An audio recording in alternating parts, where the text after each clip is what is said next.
Developers of a new Lebanon complex have silenced passing trains by putting a quiet zone in effect.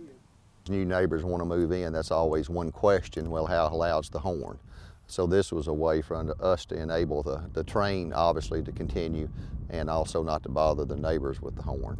Because the area is growing, developer Jack Bell says this was the next best move, not just for the area, but for the city.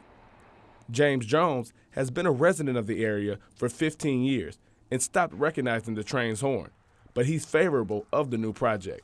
Oh, I got used to that, but fortunately, it's much better since they've initiated the silent crossings. Although the absence of the noise has been favorable, the silent zone has brought on its negatives as well.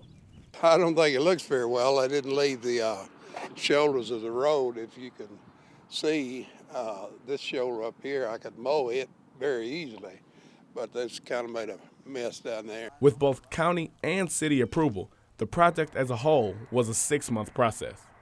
To make a railroad crossing a silent zone can be very expensive, costing between 6 and 7 figures, which includes this median. The good thing about it is that it costs taxpayers nothing. We had, fortunately, 2 small crossings. It's not as expensive as a major highway, say a 5-lane highway. These were done at a little bit under $100,000 total for both of them. So that made it work well for us.